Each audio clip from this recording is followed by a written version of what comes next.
Hello everyone, my name is Jerem, welcome to my channel. Fallout 76 recently released its much anticipated Wastelanders expansion. And while it did provide a much needed stim pack for a very dying game, I do not feel like it saved 76. I think if anything, the expansion highlights so many of the problems that Fallout 76 has and continues to have even after this major content upgrade. Ally quests are fantastic. I think so far what I've played, I think it has really boosted the overall morale of my playing and motivation that I have in wanting to do certain things. It's almost perfect. Meeting the Overseer has been really fun. I want to know more about her backstory, and I want to know more about how she survived some of those near-death experiences that we worked so hard to get all of those holotapes for. So many of the humans in the world make everything feel so much more realistic and lived in, and it doesn't just feel like this mass graveyard anymore. One of my favorite moments was coming back up to the vault and seeing the two women that were there who thought there was treasure inside the vault, and hearing their story of why they came and what their place was that they lived in before and how that was like. That really helped drive the story for me.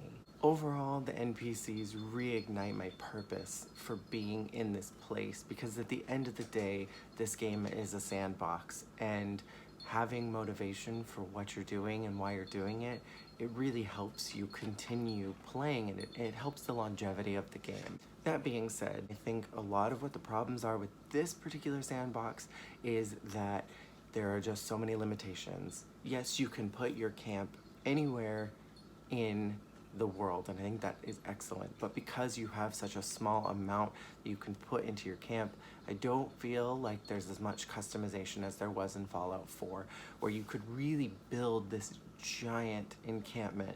I don't like that with the addition of the allies, you can only have one in your camp at a time.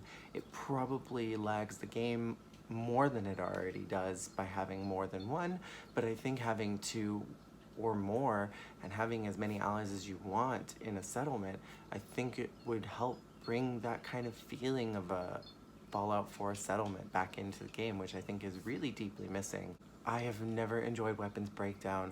I didn't like it in Dead Island, I didn't like it in Breath of the Wild, and I don't like it in this game either.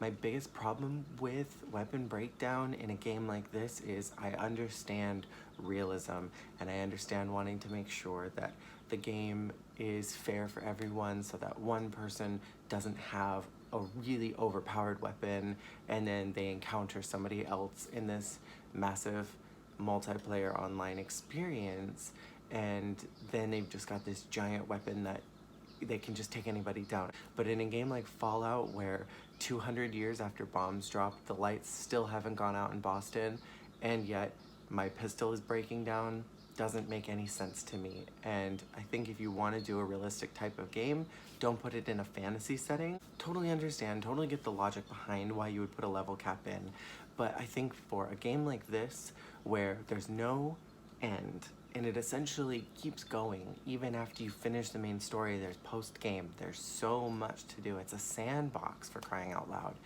Putting a level cap on a sandbox just makes it unfun for me. It makes me not want to invest that much time because there's not a point. I understand level caps in a game where there's maybe 6 worlds, or where there is an end game and there's no post, and you want to make sure that your character doesn't just walk into the final boss and completely destroys them with one hit.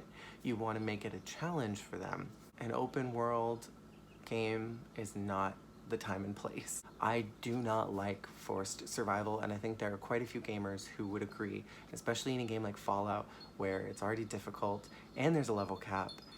Having forced survival where you can get a disease and potentially die from it and lose some of your items, or that you could be playing and then a weapon will break and you don't have any water, and there's these caps on how much you can carry and the food starts degrading. There's all these elements that just make it unfun, and then the forced survival moments don't increase my fun value. I play games because I want to have fun. I get into this fantasy setting because I want to have fun. If I want to be depressed about how little food or water I'm drinking, I would look in a mirror. But that bleeds into the final point, which I think is the biggest flaw of this game that I think almost everybody will agree in, is the forced multiplayer moment situation that's happening in this game. I understand that they wanted to make something different. I think with a game like Fallout, the appeal and the magic of it all is having your own self-motivation, and in a game like this where it is a little more sandbox and you can kind of choose who your character is and who they were before they went into the vault. Unlike in Fallout 4, there's so many possibilities who your character could be. Now that they've added NPCs into the game and you can support different factions, now there's even more options for sandboxing and for creating your own narrative. But when you have a game like this and you force other players into it, it convolutes that story a little bit, and it convolutes the gameplay, and it convolutes your enjoyment of it. I was recently I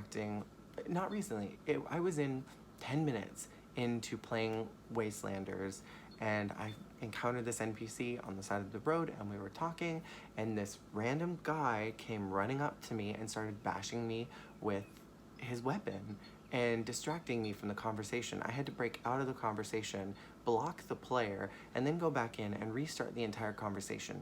It made it unfun for me. It made it annoying for me, and it made it tedious, and it made me wonder every time that I got into a conversation with an NPC, am I just gonna come and get bashed by somebody else who's standing here and just wants to mess up my game experience? There were times before Wastelanders that I'd be in the middle of a quest, and then suddenly some player who just wanted to go and cause chaos started shooting at me, and it made it unfun. And that is really the biggest gripe that I have overall with all these different points, is that they all make the game unfun for me and they make it unenjoyable. And having other people coming in that just want to ruin your fun because they think it's funny, I don't enjoy that. And I really don't like the money grab idea that if you pay $100, you could have a designated room that is just for you, and up to 8 of your friends, and only people that have that code can come into your room. I don't like that. I think that idea is really skeezy, and I think that just kind of brings out the true intentions of this company. And maybe they're trying to get money so that they can make the next Fallout game and actually make it really perfect.